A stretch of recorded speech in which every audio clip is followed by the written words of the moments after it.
Educational studies YouTube চ্যানেলে তোমাদের সকলকে আরো একবার স্বাগত জানাই। আজকে আমরা আলোচনা করব ইতিহাস সম্পর্কিত প্রশ্ন উত্তর নিয়ে। তোমরা অনেকেই কমেন্ট বক্সে জানিয়েছিলে যে তোমাদের যাদের ইতিহাসে অনার্স আছে তাদের জন্য ইতিহাস থেকে ইন্টারভিউতে কি কি প্রশ্ন জিজ্ঞাসা করতে পারে সেই সম্পর্কে ভিডিও দিতে। তো তোমাদের আবদারের কথা মাথায় রেখেই আজকে আমরা আলোচনা করব ইন্টারভিউতে জিজ্ঞাসা করতে পারে ইতিহাস থেকে এমন কিছু প্রশ্ন উত্তর নিয়ে। আর তোমাদের আর একটা কথা বলে রাখি যে ইতিহাস থেকে কিন্তু খুব ডেপথে, মানে ধরো বিশ্বের ইতিহাস বা অনার্সে তোমরা যে আরো ডেপথে পড়েছো সেই সম্পর্কে কিন্তু জিজ্ঞাসা অত করবে না। তোমাদেরকে ওভারঅল একটা ভিউ ইতিহাস সম্পর্কে রাখতে হবে, যেগুলো একদমই জেনারেল জিনিস, যেগুলো জানতেই হবে। তো আজকে আমরা সেই সমস্ত জিনিসগুলো নিয়ে আলোচনা করব। চলো তাহলে আজকের আলোচনা আমাদের শুরু করা যাক। প্রথমেই আমাদেরকে দেখতে হবে যে ইতিহাসকে যেহেতু আমরা তিনটে পর্যায়ে ভাগ করে থাকি, অ্যানসিয়েন্ট হিস্ট্রি, মেডিভাল হিস্ট্রি আর মডার্ন হিস্ট্রি। তো প্রথমেই আমরা জানবো যে অ্যানসিয়েন্ট হিস্ট্রির যে তিনটে পার্ট ছিল, অর্থাৎ প্রাচীন যুগে যে আবার তিনটে যুগের ক্ষেত্রে ভাগ করা হয়েছিল সেই ভাগগুলি কি কি, তাদের সময়কালটা আমরা একটু দেখব। প্রথমেই দেখো আসছে প্রাচীন প্রস্তর যুগ। এর সময়কালটা আমরা দেখব যে 8 লক্ষ থেকে 2 লক্ষ বছর আগে, অর্থাৎ 8 লক্ষ থেকে 2 লাখ খ্রিস্টপূর্বাব্দের মধ্যে ছিল প্রাচীন প্রস্তর যুগ। তারপর দেখবো মধ্যপ্রস্তর যুগ, যেটা হচ্ছে 10,000 থেকে 6,000 খ্রিস্টপূর্বাব্দের মধ্যে। আর সবার শেষে যদি যে যুগটার কথা বলি সেটা হচ্ছে নব্যপ্রস্তর যুগ বা নিওলিথিক এজ যেটাকে বলা হয়। এটার সময়কাল হচ্ছে 6,000 থেকে 2,500 খ্রিস্টপূর্বাব্দের মধ্যে। এই গেল আমাদের যুগের যে ধারণাটা, সেটা এটা একটা ওভারভিউ তোমাদের জেনে রাখা উচিত। এরপর আমরা দেখব যে ইতিহাসের প্রথম যে সভ্যতা আবিষ্কার হয়েছিল ভারতে, সেটাই সেই সভ্যতা নিয়ে দু এক কথা আমরা জানবো। তোমরা সকলেই জানো যে প্রথম সভ্যতা ছিল কি, হরপ্পা সভ্যতা, এবং তার যমজ যদি বলা হয় তাহলে একই সাথে হরপ্পার সাথে আসে মহেঞ্জোদারো। তাহলে আমরা হরপ্পা সভ্যতা সম্পর্কে দু এক কথা জেনে নেব। প্রথমেই দেখো এর আবিষ্কারক আমরা দেখব দয়ারাম সাহানি। আবিষ্কার করা হয়েছিল কত সালে? 1921 সালে। এটা কোথায় অবস্থিত? বর্তমানে পাঞ্জাব প্রদেশে অবস্থিত। আর কোন নদীর তীরে? রাভি বা যেটাকে আমরা ইরাবতী বলে থাকি, সেই নদীর তীরে অবস্থিত এই হরপ্পা সভ্যতা। এবার হরপ্পার পাশাপাশি এর যে সমসাময়িক যে সভ্যতা সেটা ছিল মহেঞ্জোদারো। মহেঞ্জোদারোর ক্ষেত্রে আমরাও দেখব যে আবিষ্কারক ছিলেন রাখাল দাস বন্দ্যোপাধ্যায়। আবিষ্কার করা হয়েছিল 1922 সালে। আর এটি বর্তমানে সিন্ধু প্রদেশে অবস্থিত, সিন্ধু নদীর তীরে, যেটাকে বর্তমানে ইন্দাস রিভার বলা হয়ে থাকে। এই গেল আমাদের প্রাচীন যে সভ্যতা আবিষ্কার হয়েছিল সেই সম্পর্কে দু এক কথা। এরপর যখন আস্তে আস্তে আমরা প্রবেশ করব বৈদিক যুগে, যেখানে আর্যদের বাসস্থান ছিল, তাহলে বৈদিক সভ্যতা সম্পর্কেও আমরা দু এক কথা জেনে নেব, যেগুলো প্রশ্ন করতে পারে। যেমন ধরো বৈদিক সভ্যতার সময়কাল তোমাকে জিজ্ঞাসা করতেই পারে। 1500 থেকে 1000 খ্রিস্টপূর্বাব্দ পর্যন্ত ছিল বৈদিক সভ্যতার সময়কাল। এবার বৈদিক সভ্যতা বললেই আমাদের প্রথমেই মাথায় আসে আর্যদের কথা, তাই তো? আর্যদের বাসস্থান কোথায় ছিল এটা আমাদের একটু জেনে রাখতে হবে। উত্তর ভারতের সপ্ত সিন্ধু অঞ্চল। এবার তোমরা সকলেই জানো যে পাঞ্জাবকে পঞ্চ নদের দেশ বলা হয়ে থাকে, তাই তো? ওখানে ইন্দাস বা সিন্ধুর 5টা উপনদী একসাথে এসে পড়েছে। তো সেই যে অঞ্চলটা সেটাই হচ্ছিল সপ্ত সিন্ধু। আর প্রধানত এলাকাটা কি ছিল? মধ্য এশিয়া। এবার আমরা জেনে নেব যে আর্যদের তাদের প্রচলিত কিছু কথা আর কি। যেমন ধরো নিস্কার মনা, এটা ছিল আর্যদের প্রচলিত দুটি স্বর্ণ মুদ্রা। আর কি, আর্য সভ্যতা ছিল পুরুষতান্ত্রিক বা পিতৃতান্ত্রিক, অর্থাৎ পরিবারের প্রধান কর্তা ছিলেন মানে একজন পুরুষ। তারপর আমরা দেখে নেব যে ঋগ বৈদিক যুগের কিছু নদীর নাম, যেগুলো আগে যে নামগুলো ছিল সেগুলো বর্তমানে পরিবর্তিত হয়ে কি হয়েছে। প্রথমেই দেখো বিপাশা, যেটাকে বর্তমানে বলা হয় বিয়াস বা ব্যাস। বিতস্তা, যেটার বর্তমান নাম ঝিলাম, যেটা জম্মু আর কাশ্মীরের সাথে পাকিস্তানের একটা বাউন্ডারি তৈরি করেছে। তারপর হচ্ছে সিন্ধু, যেটার বর্তমান নাম ইন্দাস। নেক্সট আমরা দেখবো পুরুষিনী, যার বর্তমান নাম রাভি বা রবি। আর শতদ্রু, যেটাকে বলা হয় সুতলেজ বা সাতলেজ। তাহলে এই গেল আমাদের পরিচিত কিছু নাম নদীর। এরপর আমরা বৈদিক যুগের মাঝামাঝি সময়ে দেখব যে বেদ, মহাকাব্য, পুরাণ ইত্যাদিগুলো সম্পর্কে আমরা জানবো। প্রথমেই আমরা দেখব বেদ সম্পর্কে। বেদের অপর নাম শ্রুতি, আমরা প্রত্যেকেই জানি। বেদ কটি আছে? 4টি। কি কি? ঋগ্বেদ, সামবেদ, যজুর্বেদ আর অথর্ববেদ। এবার ঋগ্বেদ হচ্ছে প্রধান বেদ বা সবচেয়ে বড় বেদ, ঋগ্বেদের মন্ত্র সংখ্যা কটি? 1028টি। এবার ঋগ্বেদের 10টি মণ্ডল আছে, তার মধ্যে যে তৃতীয় মণ্ডল সেটাতে আছে গায়ত্রী মন্ত্র রচনা করা আছে দেবী সাবিত্রীর উদ্দেশ্যে। আর তারপরে আমরা দেখবো সামবেদ। সাম অর্থাৎ কি? সং অর্থাৎ গান। তাহলে সামবেদ কথার যে অর্থ সেটা হচ্ছে দেবতাদের উদ্দেশ্যে স্তুতি বা গীত মন্ত্র। নেক্সট হচ্ছে যজুর্বেদ। যজুর্বেদে কি আছে? দেখো, যজুর কথাটাতে কি বোঝা যাচ্ছে যে এখানে আছে যাগযজ্ঞের বিভিন্ন মন্ত্রের কথা। আর সবার শেষে দেখবো অথর্ববেদ। এটাকে কি বলা হয়ে থাকে? জাদুবিদ্যা, জাদুটোনা, কালা জাদু, এগুলোর এখানে এই বেদে উল্লেখ করা আছে। তাহলে অথর্ববেদকে বলা হয় জাদুবিদ্যার বই। এরপর আমরা দেখব ষড় যে দর্শন ছিল সেগুলো কি কি এবং তাদের প্রবক্তা কে ছিলেন। প্রথমেই দেখো সাংখ্য, যেটার প্রবক্তা হচ্ছেন কপিল। যোগ পতঞ্জলি, ন্যায় গৌতম, বৈশেষিক কনাদ, পূর্ব মীমাংসা জৈমিনী এবং উত্তর মীমাংসা হলেন বেদব্যাস বা ব্যাস। আর কি দেখবো এরপর আমরা? মহাকাব্য। মহাকাব্য আমাদের কি কি আছে? দুটি, আমরা সকলেই জানি, রামায়ণ এবং মহাভারত। এবার এই রামায়ণ আর মহাভারত সম্পর্কে কিছু টুকরো কথা আমরা জেনে নেব। দেখো, রামায়ণকে রচনা করেছেন বাল্মীকি, আমরা সকলেই জানি। রামায়ণকে বলা হয়ে থাকে আদি কাব্য। এটি কোন ভাষায় রচনা করা হয়েছিল? সংস্কৃত ভাষায়। এটি প্রথম অনুবাদ কে করেছিলেন? কৃত্তিবাস ওঝা। কত শ্লোক আছে? 24,000 শ্লোক আছে। আর কটা খণ্ড?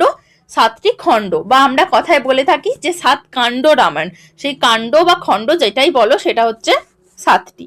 এরপর যদি মহাভারতের দিকে যাই তাহলে দেখবো যে মহাভারত রচনা করেছিলেন বেদব্যাস। মহাভারত এবার বাংলায় অনুবাদ করেছিলেন কাশিরাম দাস। আর মহাভারতের শ্লোকের সংখ্যা হচ্ছে 1,00,000টি।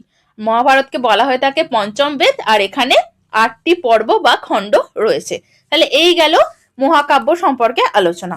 এরপর আমরা দেখবো পুরাণ। আমরা সকলেই জানি পুরাণ শব্দের অর্থ হচ্ছে পুরানো, আর এর সংখ্যা হচ্ছে 18টি। ব্যাস, এই গেল আমাদের বৈদিক যুগ সম্পর্কে একটা ওভারঅল ধারণা। এরপর আমরা দেখব তার পরবর্তী সময়ে কিছু ধর্মের উত্থান হয়েছিল। কি কি না? বৌদ্ধ ধর্ম, জৈন ধর্ম, শিখ ধর্ম। তো সেইগুলি সম্পর্কে আমরা দু এক কথা জেনে নেব। প্রথমেই দেখো আসছে বৌদ্ধ ধর্ম। বৌদ্ধ ধর্মের প্রবর্তক কে ছিলেন? গৌতম বুদ্ধ। আমরা সকলেই জানি, যাকে এশিয়ার আলো বলা হয়, তাই তো? গৌতম বুদ্ধের পূর্ব নাম ছিল সিদ্ধার্থ। এবার আমরা দেখব যে বৌদ্ধদের প্রধান ধর্মগ্রন্থ, আমাদের ধর্মগ্রন্থ যদি বলা হয় সেটা হচ্ছে গীতা। বৌদ্ধদের ধর্মগ্রন্থের নাম হচ্ছে ত্রিপিটক, এবং এটা পালি ভাষায় রচনা করা হয়েছিল। এই ত্রিপিটকের আবার 3টে খণ্ড। কি কি? সূত্র পিটক, বিনয় পিটক এবং অভিধর্ম পিটক। এই প্রত্যেকটা যে ভাগ আছে 3টে পিটকে আলাদা আলাদা বুদ্ধের বাণী রচনা ইত্যাদি দেওয়া আছে। ঠিক আছে, তারপর দেখবো বুদ্ধের জন্মস্থান কোথায়? লুম্বিনী উদ্যান, কপিলাবস্তু। এটা কোথায়? না নেপালে। আর বুদ্ধের মৃত্যু স্থান হচ্ছে কুশীনগর। ঠিক আছে, এরপর আমরা দেখব জৈন ধর্ম সম্পর্কে। জৈন ধর্মের প্রবক্তা ছিলেন মহাবীর। এবার জৈন ধর্মে যারা প্রবর্তকরা ছিলেন তাদেরকে তীর্থঙ্কর বলা হতো। মোট 24 জন তীর্থঙ্কর সেখানে ছিল।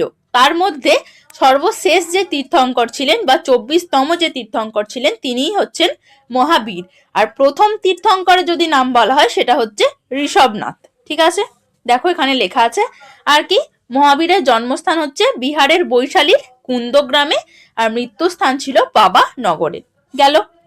এরপর আমরা দেখব শিখ ধর্ম সম্পর্কে। না দেখো, শিখ ধর্মের প্রবর্তক ছিলেন কে? গুরু নানক, যার জন্ম কোথায়? লাহোরের তালবন্দি গ্রামে হয়েছিল। শিখদের ধর্মগ্রন্থের নামটা একটু জেনে রাখবে, গ্রন্থ সাহেব। আর মোট 10 জন শিখ গুরু ছিলেন। ঠিক আছে, এরপর আমরা দেখব সবচেয়ে গুরুত্বপূর্ণ যে কিছু ঐতিহাসিক বই এবং তার লেখকদের সম্পর্কে। কে কোন বই লিখেছেন এটা কিন্তু তোমাকে জিজ্ঞেস করতেই পারে। প্রথমেই আসছে দেখো শ্রীমৎ ভাগবত। কে লিখেছেন? মালাধর বসু। নেক্সট আসছে রাজ তরঙ্গিনী, লিখেছেন কলহন। এখান থেকে আমরা কাশ্মীরের ইতিহাস সম্পর্কে জানতে পারি। তারপর আসছে রামচরিত, সন্ধ্যাকর নন্দী। আর রামচরিত মানস হচ্ছে তুলসী দাস। এই দুটোকে কিন্তু ভালো করে নোট করে রেখো, এই দুটো কিন্তু তোমরা অনেকে গুলিয়ে ফেলো, রামচরিত আর রামচরিত মানস। তারপর আসছে স্বপ্ন বাসব দত্তা, ভাস, মুদ্রা রাক্ষস বিশাখ দত্ত, মনসা মঙ্গল কাব্য বিজয়গুপ্ত, ইন্ডিকা মেগাস্থিনিস গ্রিক পর্যটক, তাই তো? চন্দ্রগুপ্ত মৌর্যের আমলে তিনি এসেছিলেন। তারপর দেখো মৃচ্ছকটিক, শূদ্রক। নেক্সট আসছে লাইফ ডিভাইন, এটা খুবই গুরুত্বপূর্ণ, ঋষি অরবিন্দ। কিতাবুল রেহেলা ইবন বতুতা, যিনি মোহাম্মদ বিন তুগলকের আমলে ভারতে এসেছিলেন। তারপর হচ্ছে তহকত-ই-হিন্দ অল বেরুনি, মহাভাষ্য পতঞ্জলি, চণ্ডীমঙ্গল কাব্য মুকুন্দরাম, বৃহৎ সংহিতা বরাহমিহির, কাদম্বরী বাণভট্ট, ইনি ছিলেন হর্ষবর্ধনের সভাকবি। দান সাগর অদ্ভুত সাগর গুরুত্বপূর্ণ, বল্লাল সেন, সেন বংশের একজন রাজা। তারপর হচ্ছে অষ্টাধ্যায়ী, অষ্টাধ্যায়ী কার? পাণিনি। তারপর হচ্ছে গীত গোবিন্দ জয়দেব, আমরা সকলেই জানি বীরভূমের কেঁদুলি গ্রামে জয়দেব জন্মগ্রহণ করেছিলেন এবং তার স্ত্রীর নাম ছিল পদ্মাবতী। তারপর হচ্ছে পবনদূত, দেখো ধৈ। এলাহাবাদ প্রশস্তি হরিসেন, ইনি ছিলেন সমুদ্রগুপ্তের সভাকবি। নেক্সট আসছে পঞ্চ সিদ্ধান্তিকা বরাহ মিহির, সি ইউকি হিউয়েন সাং, ইনি হর্ষবর্ধনের সময়ে পর্যটক হিসেবে এসেছিলেন। পারমিতা মাধ্যমিকা সূত্র নাগার্জুন, হর্ষচরিত বাণভট্ট, সূর্য সিদ্ধান্ত আর্যভট্ট, বর্তমান ভারত পরিব্রাজক, প্রাচ্য পাশ্চাত্য, এগুলো সবই হচ্ছেন বিবেকানন্দ। অর্থশাস্ত্র খুব গুরুত্বপূর্ণ, কৌটিল্য বা চাণক্য, যার আসল নাম হচ্ছে বিষ্ণুগুপ্ত। মালবিকা অগ্নিমিত্রম, কুমার সম্ভবম, অভিজ্ঞান শকুন্তলম, এগুলো হচ্ছেন কালিদাস। তারপর দেখো নাগানন্দ, রত্নাবলী, প্রিয়দর্শিকা, এই তিনটে নাটক লিখেছিলেন হর্ষবর্ধন। তারপর আসছে পদ্মাবতী, মোহাম্মদ জয়সী। পঞ্চতন্ত্র খুব গুরুত্বপূর্ণ, আমরা ছোটবেলায় সবাই পঞ্চতন্ত্রের গল্প দেখেছি। সেটা কি? বিষ্ণু শর্মা। ফু কিওকি ফা হিয়েন, ইনি দ্বিতীয় চন্দ্রগুপ্তের আমলে পর্যটক হিসেবে এসেছিলেন। দায়ভাগ জিমুত বাহন, বৃহৎ সংহিতা বরাহমিহির, অন্নদামঙ্গল কাব্য ভারতচন্দ্র রায়গুণাকর, হুমায়ুন নামা গুলবদন বেগম, আকবর নামা Abul Fazal, তুজুকি Jahangiri Jahangir, Discovery of India, আমরা সকলেই এটার সাথে পরিচিত, জওহরলাল নেহেরু। আনহ্যাপি ইন্ডিয়া লালা লাজপত রায়, যাকে বলা হয়ে থাকে Punjab Kesari. The Indian struggle খুব গুরুত্বপূর্ণ, সুভাষচন্দ্র বসু। গীতা রহস্য, হিন্দু স্বরাজ, এই দুটোই হচ্ছে বাল গঙ্গাধর তিলক। তারপর আসছে দুর্গেশ্বর নন্দিনী, আনন্দমঠ, বন্দে মাতরম, ভবানী মন্দির, এগুলো হচ্ছে বঙ্কিমচন্দ্র চট্টোপাধ্যায়। সত্যার্থ প্রকাশ দয়ানন্দ সরস্বতী, যিনি আর্য সমাজ প্রতিষ্ঠা করেছিলেন। ব্রহ্ম সিদ্ধান্ত ব্রহ্মগুপ্ত, ডিভাইন কমেডি দান্তে। তারপর দেখো বিক্রমাঙ্ক দেবচরিত বিলহন, চরক সংহিতা চরক, কিরার্তুর্জুনম ভারবি, গাথা সপ্তপতি রাজা হল, মিলিন্দ পঞ্চহ নাগসেন, দেবী চন্দ্রগুপ্তম, এটা নাটক, বিশাখ দত্ত। মনু সংহিতা মনু, এই মনু সংহিতার নাট্যশাস্ত্র থেকেই আমরা আমাদের যে 8টা ক্লাসিক্যাল ডান্স আছে সেই সম্পর্কে ধারণা পেয়ে থাকি। চৈতন্য চরিতামৃত কৃষ্ণদাস কবিরাজ এবং দশকুমার চরিত হচ্ছে দণ্ডিন। এই গেল আমাদের ঐতিহাসিক কিছু বই এবং তার লেখকদের সম্পর্কে তথ্য। এরপর আমরা দেখব যে ব্রিটিশ ভারতে প্রচলিত কিছু উল্লেখযোগ্য আইন, এগুলো তোমাকে জেনে যেতেই হবে। এখানে বেছে বেছে একদম টু দা পয়েন্ট যেগুলো জানার দরকার সেগুলো কিন্তু তুলে দেওয়া আছে। প্রথমেই আসছে দেখো রেগুলেটিং আইন 1773। তারপর আসছে চার্টার আইন বা চার্টার অ্যাক্ট। চার্টার অ্যাক্ট চারটে হয়েছিল 1793, 1813, 1833 এবং সর্বশেষ চার্টার অ্যাক্ট হচ্ছে 1853। ভারত শাসন আইন 1784, সতীদাহ প্রথা নিবারণ আইন 1829, এটা খুবই গুরুত্বপূর্ণ, লর্ড উইলিয়াম বেন্টিং এর সময় রাজা রামমোহন রায়ের সহযোগিতায়, তাই তো। হিন্দু বিধবা বিবাহ প্রবর্তন আইন 1856, বিদ্যাসাগরের উদ্যোগে, এই সময় ভাইসরয় ছিলেন লর্ড ডালহৌসি। তারপর আসছে নাট্যাভিনয় আইন নিয়ন্ত্রণ 1878, ভারতীয় বিশ্ববিদ্যালয় আইন 1904, এটা করা হয়েছিল কার সময়কাল বলতো? লর্ড কার্জনের সময়, যিনি বঙ্গভঙ্গ করেছিলেন। তারপর আসছে রাওলাট আইন 1919, এই সালটা খুবই গুরুত্বপূর্ণ। এর সাথে সাথে এই সালে আর একটা উল্লেখযোগ্য ঘটনা ঘটেছিল, জালিয়ানওয়ালাবাগের হত্যাকাণ্ড, যার প্রতিবাদে রবীন্দ্রনাথ নাইট উপাধি ত্যাগ করেছিলেন। তারপর আছে দেখো বাংলায় চিরস্থায়ী বন্দোবস্তের প্রবর্তন 1793, লর্ড কর্নওয়ালিস। মহারানী ঘোষণাপত্র 1858, ইলবার্ট বিল 1833, মর্লে মিন্টো সংস্কার 1909, সাইমন কমিশন 1927, গান্ধী আরউইন চুক্তি 1931, ক্রিপস মিশন 1927, ক্যাবিনেট মিশন 1946। বঙ্গভঙ্গ হয়েছিল 1905 আর প্রত্যাহার করা হয়েছিল 1911-তে। আর এই 1911-তেই যে রাজধানী ছিল সেটা কলকাতা থেকে দিল্লিতে ট্রান্সফারও করা হয়েছিল। তাহলে এগুলো একটু মনে রাখো। এরপর আমরা দেখব যে ভারতের ইতিহাসে ঘটে যাওয়া কিছু গুরুত্বপূর্ণ যুদ্ধ সম্পর্কে, যেগুলো তোমাকে জানতেই হবে। যেমন ধরো তোমাকে জিজ্ঞাসা করতেই পারে, কারণ ভারতের ইতিহাসে অশোক কিন্তু একটা গুরুত্বপূর্ণ নাম, সম্রাট অশোক। আর তার জন্যই হয়েছিল, সেই ঘটিয়েছিল কলিঙ্গ যুদ্ধ, তাই তো, যেটা হয়েছিল 261 খ্রিস্টপূর্বাব্দে। এরপর আমরা যদি দেখি তরায়ণের প্রথম যুদ্ধ 1191, তরায়ণের দ্বিতীয় যুদ্ধ 1192, পানিপথের প্রথম যুদ্ধ খুবই গুরুত্বপূর্ণ 1526 বাবর এবং ইব্রাহিম লোদির মধ্যে। এই যুদ্ধেই কিন্তু বাবর প্রথম কামানের ব্যবহার করেছিলেন, এটা একটু মনে রেখো। তারপর আছে খানুয়ার যুদ্ধ 1527, ঘরঘরার যুদ্ধ 1528, চৌসার যুদ্ধ 1539, কনৌজ বা বিলগ্রামের যুদ্ধ 1540, পানিপথের দ্বিতীয় যুদ্ধ হয়েছিল 1556 আকবরের সাথে আর হিমুর। হলদিঘাটের যুদ্ধ হয়েছিল 1576, সপ্তবর্ষব্যাপী যুদ্ধ, এটা ফ্রান্সের সাথে ঘটেছিল 1756 থেকে 63 মধ্যে। পলাশির যুদ্ধ খুব গুরুত্বপূর্ণ, কারণ এটার মাধ্যমেই ইংরেজরা ভারতের আধিপত্য বিস্তারের পথে আগিয়ে গিয়েছিল। কার সাথে হয়েছিল? ইংরেজের পক্ষে ছিলেন রবার্ট ক্লাইভ এবং ভারতের সিরাজউদ্দৌলা। বক্সারের যুদ্ধ 1764, পানিপথের তৃতীয় যুদ্ধ 1761, বন্দিবাস এটা ফ্রান্সদের সাথে হয়েছিল। প্রথম বিশ্বযুদ্ধ 1914 সালে হয়েছিল, আর দ্বিতীয় বিশ্বযুদ্ধ হয়েছিল 1939 থেকে 45, যেখানে কি করা হয়েছিল? 6ই আগস্ট এবং 9ই আগস্ট পরমাণু বোমা নিক্ষেপ করা হয়েছিল জাপানে, হিরোশিমা এবং নাগাসাকিতে।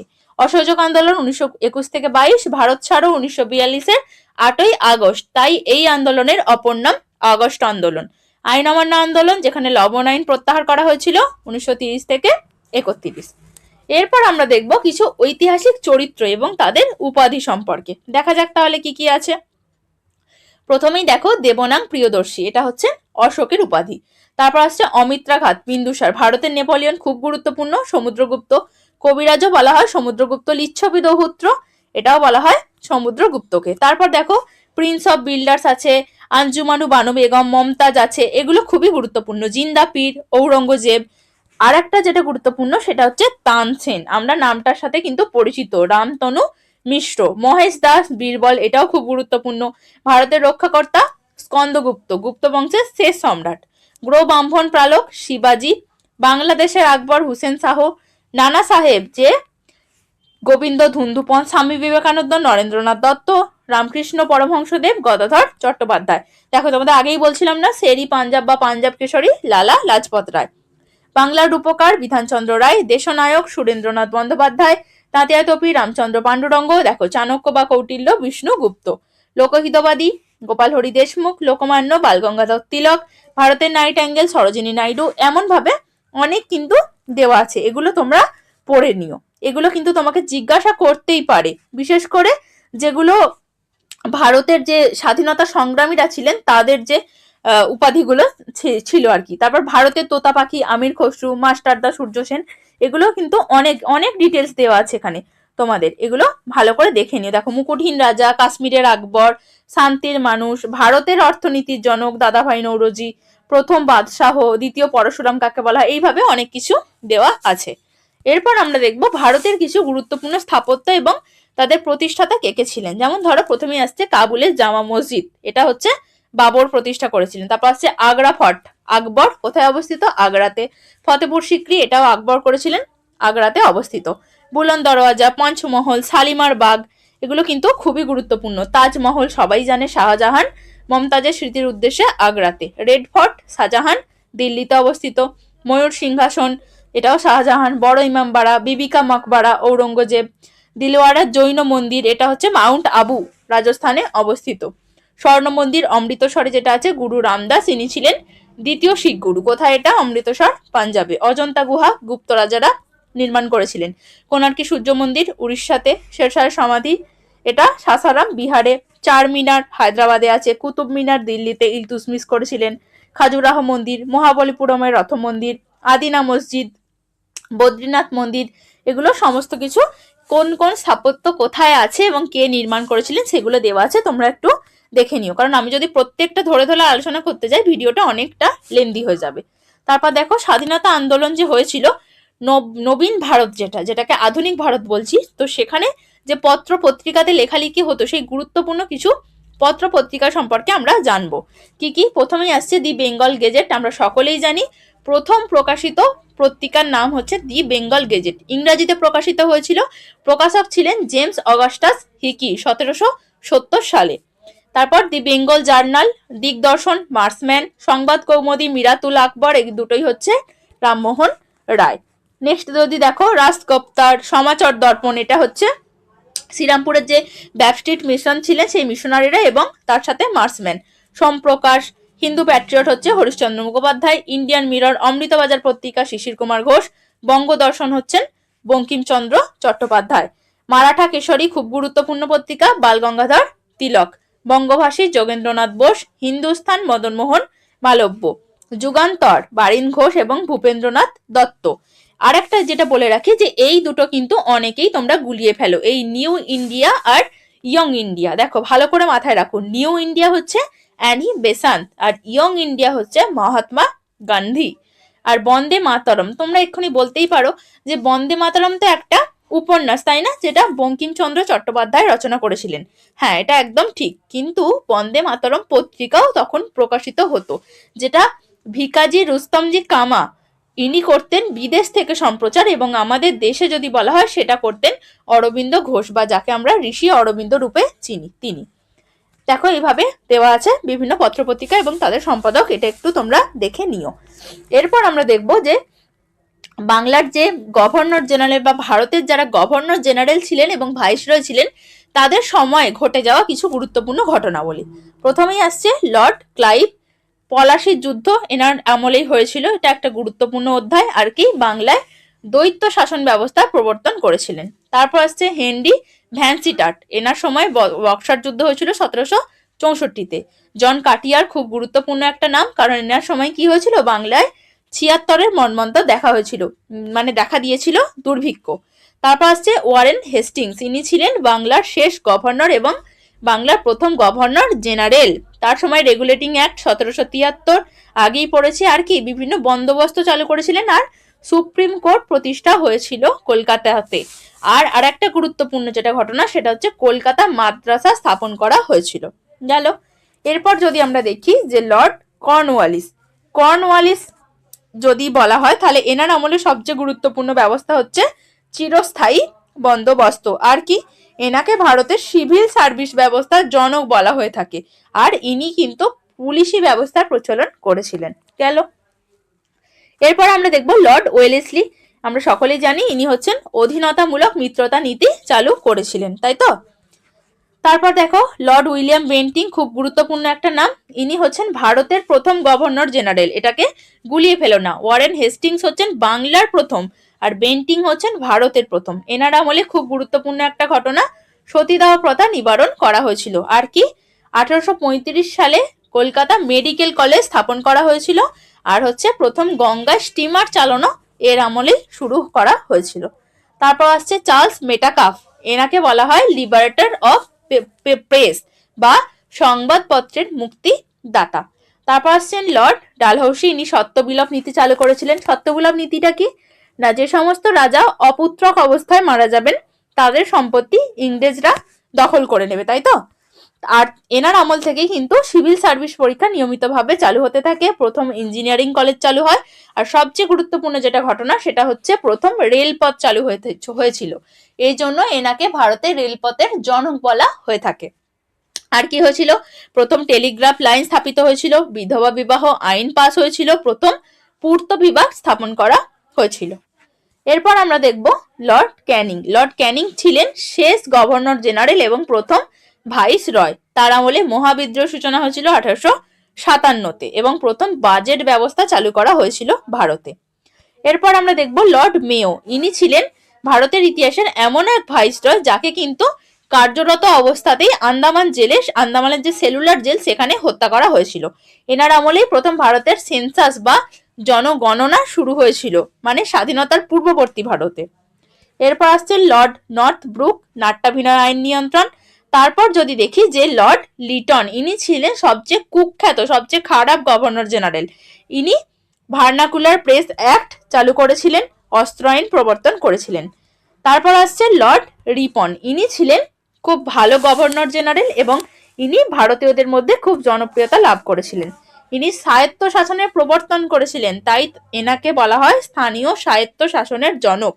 ইনি ভার্নাকুলার প্রেস অ্যাক্ট যেটা লিটন চালু করেছিল ইনি সেটা বাতিল করে দিয়েছিলেন, এবং এনার সময় থেকেই কিন্তু নিয়মিত 10 বছর অন্তর অন্তর জনগণনা শুরু করা হয়েছিল। এটা একটু মাথায় রেখো। তারপর আসছে লর্ড ডাফরিন, এনার আমলে জাতীয় কংগ্রেস প্রতিষ্ঠাতা হয়েছিল। দেন আসছে লর্ড কার্জন, আমরা সকলেই জানি বিশ্ববিদ্যালয় কমিশন গঠন করেছিলেন। আর সবচেয়ে গুরুত্বপূর্ণ যেটা সেটা হচ্ছে কি বঙ্গভঙ্গ তিনি করেছিলেন।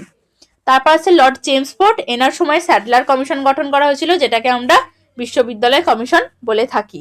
তারপর আসছেন লর্ড রিডিং, এনার সময় রেল বাজেট থেকে সাধারণ যে বাজেট সেটাকে পৃথক করা হয়েছিল। আর কি হয়েছিল? কাকরি রেল ডাকাতি উত্তরপ্রদেশে, এটা গুরুত্বপূর্ণ একটা ঘটনা। তারপর আসছে লর্ড আরউইন, এনার সাথে গান্ধী আরউইন চুক্তি হয়েছিল। প্রথম গোলটেবিল বৈঠক, দ্বিতীয় গোলটেবিল বৈঠক এগুলি ঘোষণা করা হয়েছিল। তারপর আসছেন লর্ড মাউন্ট ব্যাটেন, ইনি ছিলেন প্রথম স্বাধীন ভারতের প্রথম গভর্নর জেনারেল। এই টার্মগুলো কিন্তু মাথায় রেখো, কে বাংলার কে ভারতের শেষ ভাইসরয়, প্রথম স্বাধীন ভারতের, এগুলো একটু মাথায় রেখো। এনার আমলেই কি হয়েছিল? জুন 3rd প্ল্যান বা মাউন্ট ব্যাটেন পরিকল্পনা অনুসারে স্বাধীনতা দেওয়ার কথা ঘোষণা করা হয়েছিল। এবার আমরা দেখব যে কত অত্যাচারী কিছু শাসক তাদের যারা হত্যা করেছিলেন তাদের সম্পর্কে দু একটা নাম আমরা জেনে রাখবো। প্রথমে আসছেন স্যান্ডার্স ও চন্দন সিং, ভগৎ সিং এবং রাজগুরু হত্যা করেছিলেন। কার্জন উইলি, মদনলাল ধিংডা, জেনারেল ও ডায়ার, এনারা কিন্তু কোথায় গুলি চালিয়েছিলেন? জালিয়ানওয়ালাবাগের হত্যাকাণ্ডে। হত্যা করেছিলেন কে? উধম সিং। কর্নেল সিমসন, বিনয় বাদল দীনেশ, শামসুল আলমকে করেছিলেন বীরেন্দ্রনাথ দত্তগুপ্ত, আর এরশাদ আলীকে করেছিলেন রোহিণী বড়ুয়া। তা এই গেল ব্রিটিশ শাসকদের যে হত্যা যারা করেছিলেন তাদের সম্পর্কে একটা ধারণা। এরপর আমরা দেখবো যে বিভিন্ন শিক্ষা প্রতিষ্ঠান কত সালে প্রতিষ্ঠা হয়েছিল এবং কে প্রতিষ্ঠা করেছিল, এগুলো একটু জেনে রাখতে হবে।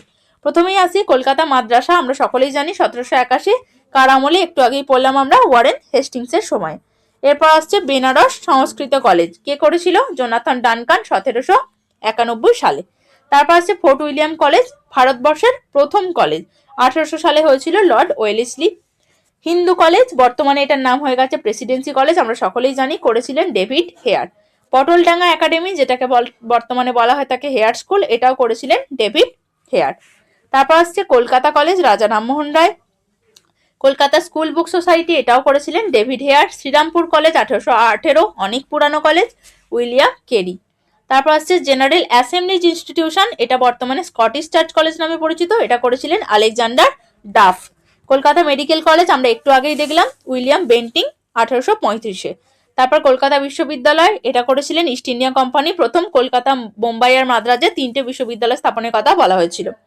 Scientific society, Mohammedan Anglo oriental college, এই দুটো হচ্ছে সৈয়দ আহমেদ খান। এই গেল কিছু গুরুত্বপূর্ণ শিক্ষা প্রতিষ্ঠান সম্পর্কে। এইবার আমরা দেখে নেব যে ভারতে ঘটে যাওয়া কিছু কৃষক ও উপজাতি বিদ্রোহ সম্পর্কে।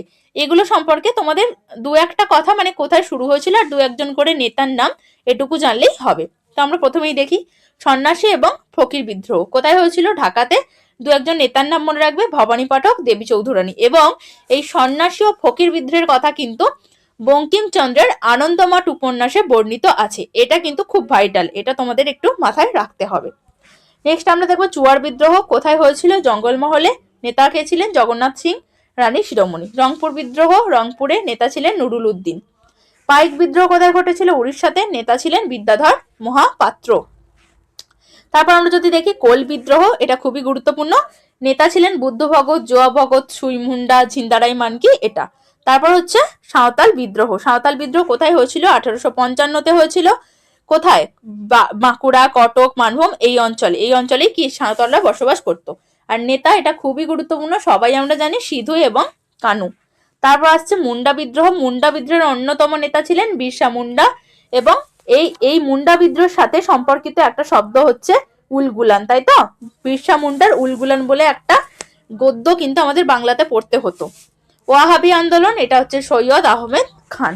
ফরাজি আন্দোলন, হাজি শরিয়তুল্লাহ, এবং নেতা ছিলেন দুদু মিয়া, নোয়া মিয়া ইত্যাদি। এগুলো একটু জেনে রাখবে। আর সর্বশেষ আমরা যদি দেখি যে নীল বিদ্রোহ, এটা আমাদের বাংলাতে ঘটেছিল নীল চাষ করানোর জন্য, তাই তো? বাধ্য করা হতো তখন চাষিদের। নেতা ছিলেন কে? দিগম্বর বিশ্বাস আর বিষ্ণুচরণ বিশ্বাস। তো এই গেল কৃষক এবং উপজাতি বিদ্রোহ সম্পর্কে একটা ধারণা।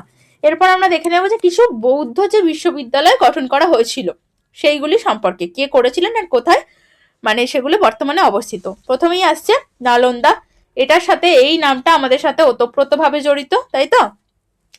কে করেছিলেন প্রতিষ্ঠাতা? প্রথম কুমারগুপ্ত, ইনি গুপ্ত শাসক। কোথায় আছে বর্তমানে? বিহারে। জগদ্দল বিশ্ববিদ্যালয় পশ্চিমবঙ্গে করেছিলেন রামপাল। বিক্রমশিলা বিশ্ববিদ্যালয় ধর্মপাল করেছিলেন, বর্তমানে বিহারে অবস্থিত।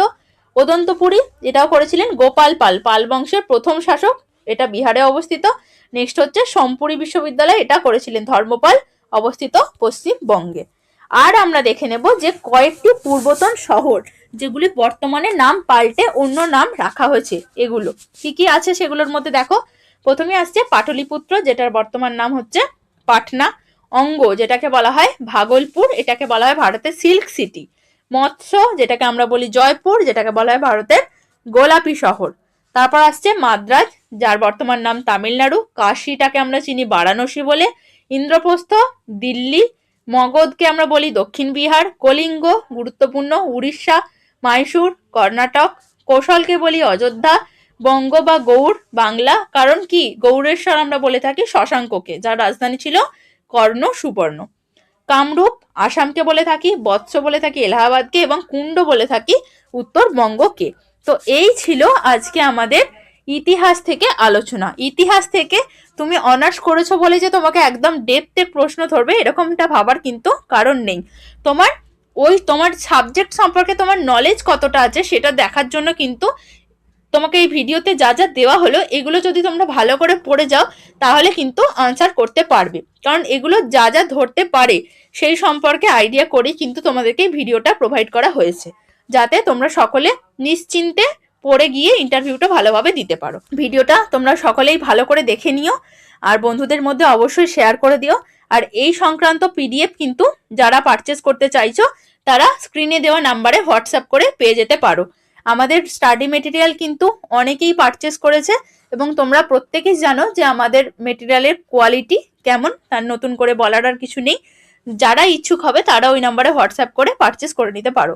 সকলে খুব ভালো করে প্রিপারেশন নাও, সকলে খুব ভালো থেকো, সকলকে অসংখ্য ধন্যবাদ।